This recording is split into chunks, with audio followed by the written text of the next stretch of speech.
Welcome to Meller Notes podcast. My name is William Meller, and I'm glad to have you here for another conversation, another reflection on some topics that can for sure impact your career, your leadership, the way you are developing yourself, personally or professionally. And as always, I want to bring some topics to discuss with you that are maybe happening around you, some of them already directly impacting the way you work or perhaps some of them that can at least sparkle some good curiosity, some interesting reflection, some new thoughts to your mind, so you can think how those things can help you learn something new today. If we can at least get a little bit better, 1% better in the end of this episode, I am sure that we reached our main goal. That is being a little bit better every single day. As always, I want to start with a story just to bring some reflection on something that already happened and maybe it's just still reflecting or bringing some lessons to something we can learn right now. Okay? February 2014, Satya Nadella started as a new CEO for Microsoft.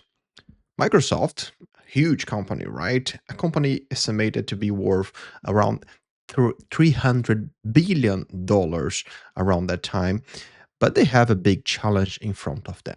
If you remember, we discussed a little bit through this podcast and the videos we recorded previously about companies that were doing quite good, doing great in their business, but they were facing a challenge on innovation, or at least what is right now challenging their business to make sure that even though they are doing really good right now, they are positioned to stay relevant for the future and for the changes that are coming to the future. And in the case of Microsoft in 2014, the case was the company was positioned as the Windows company. And of course, that was quite a very good position to be.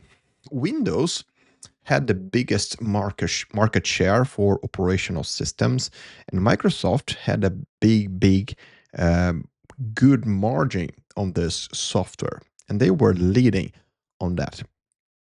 Windows dominated the market, and with that, Microsoft dominated that market. But other technologies and other ways of working with technology were already starting to challenge that. Not the Windows position, but the relevance of having that as the main business for the company. And in the other perspective, or in another perspective at least, Microsoft had some crucial challenges happening internally for them. They had a culture that was reflecting not the best or what is expected from a team in terms of collaboration. They had even a system, they call it like the stack ranking system, where they evaluated employees comparing themselves between them in the teams. So imagine you have a team with 10 people. The way that they evaluated people there was always comparing in a rank. So this ranking would put someone as the top performing on the top of this list, and someone always compare with the rest of the teams at the bottom, and that person could be fired. So this case created a situation for Microsoft where they were actually afraid of collaborating with each other and helping each other at the company. Because helping a colleague could actually mean that you are helping someone to perform better than you. And maybe that can impact your next salary talk or the way that your career is going to progress inside the company. A very, yeah, we can say terrible or a bad situation at least to be if you're building your career. And that culture was quite risky for the company. If you don't collaborate, it's hard to innovate, right? It's hard to find new ways of doing things if people are even afraid to help a colleague inside the company. And Satya Nadella started the company with a book in his hand, and that book was Mindset from Carol Dweck. We already talked about this book. It's a book that, if you're curious, you can read in my newsletter or in my website, williammeller.com. A big summary, probably one of the biggest summaries about this book you can find for free. And in this book, Satya Nadella brought all the leadership in the company to discuss about how to create a great culture. Not a culture based on a fixed mindset where people in this fixed mindset model are not expected to grow or to change, but changing that completely to a growth mindset where you can bring people together to collaborate as a team and grow or change the way they were doing things, challenge the way that they were doing things, even though those things were working quite well for Microsoft.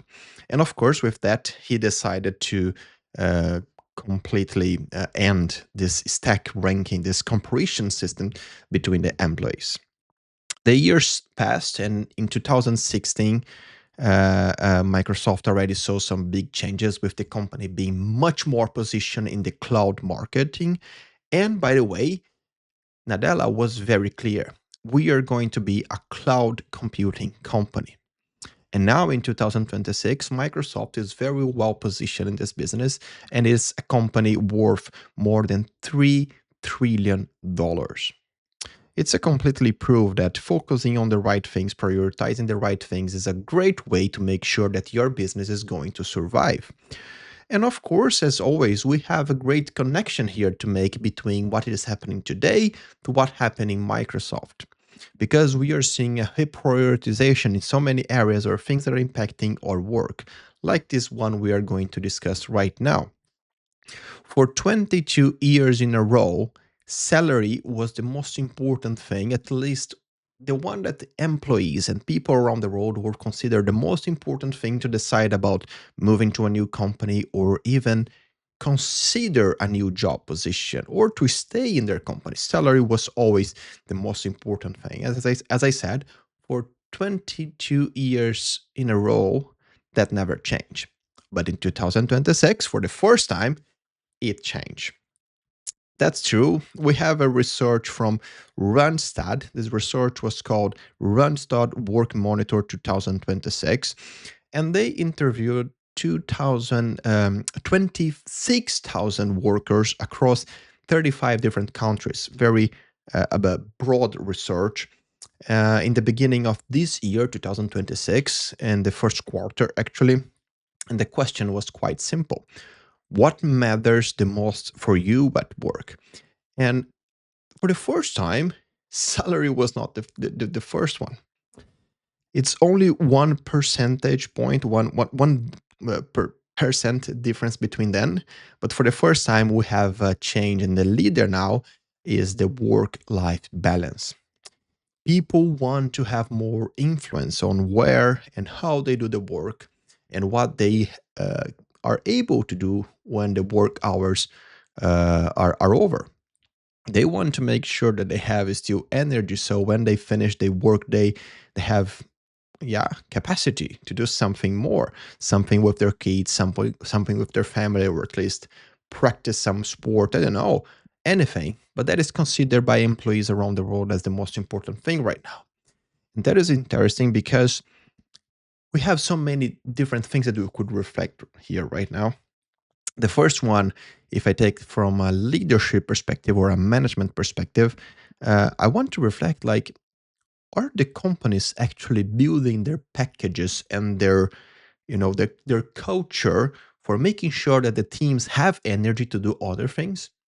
And this is not only about personal life. Think about the new technologies arriving around us. Do you feel you have time to even learn those technologies?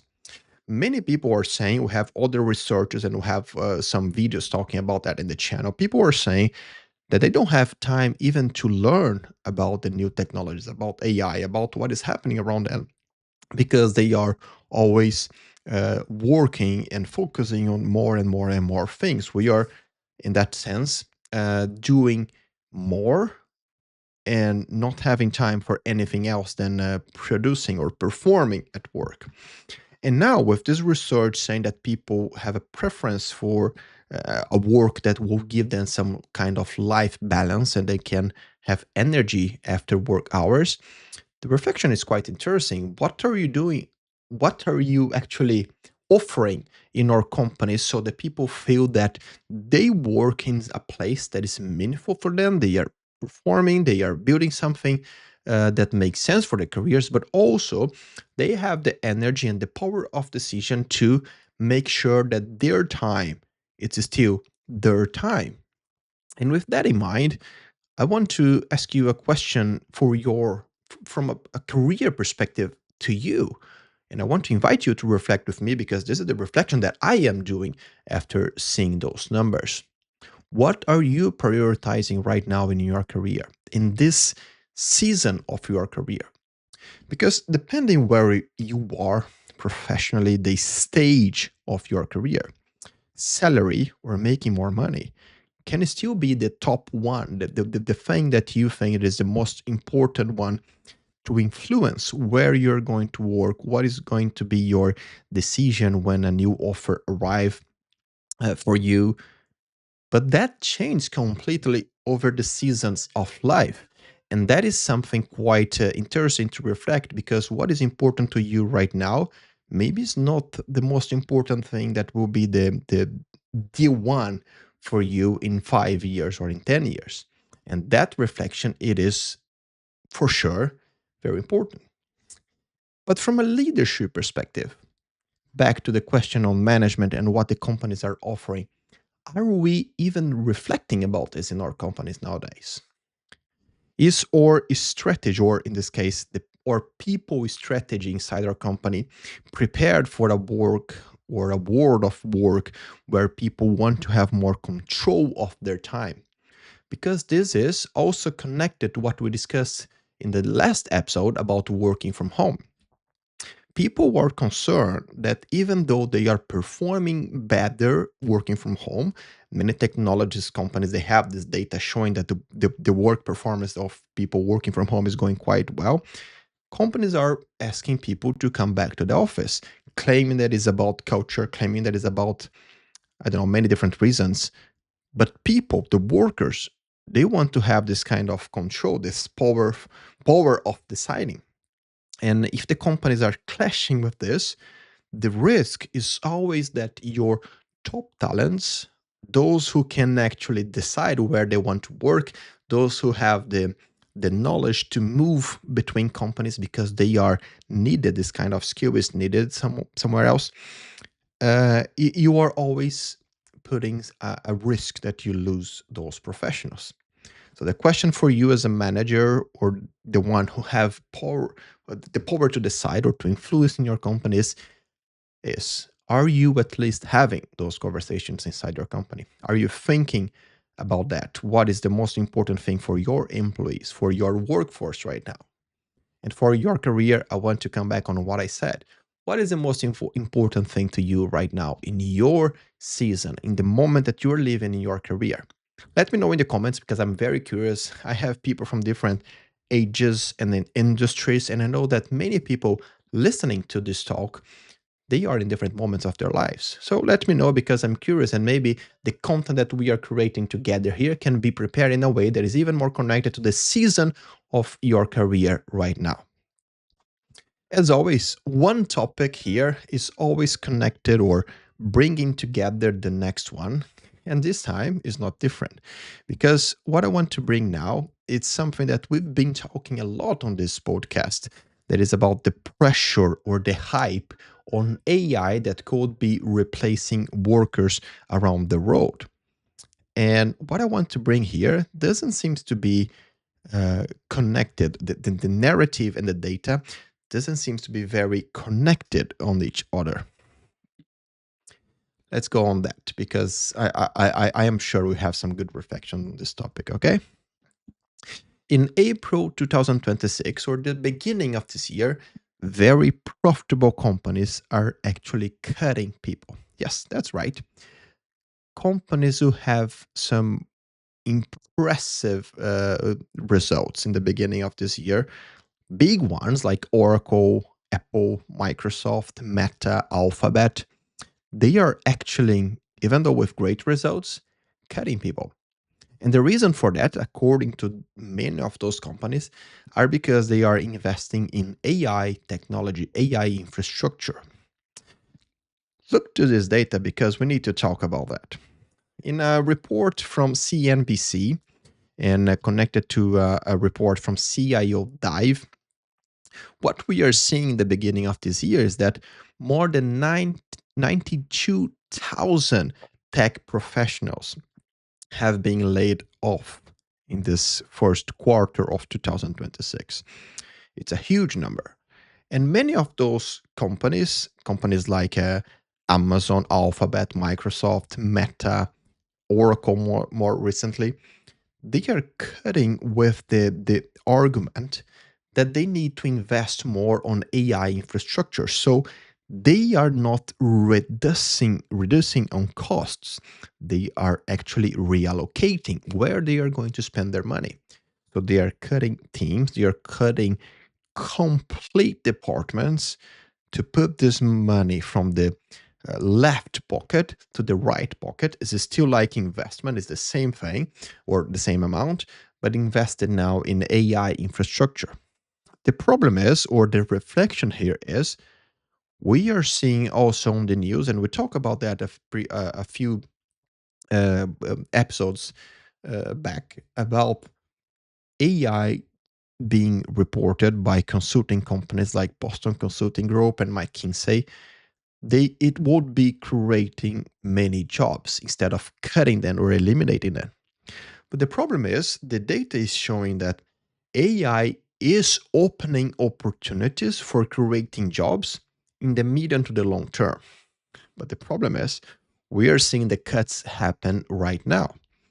And if you lose your job or if someone lose their jobs, they are not concerned about what the technology will help to create jobs in 5 years or in 3 years because they lost their job right now. They need something now. They need a solution now.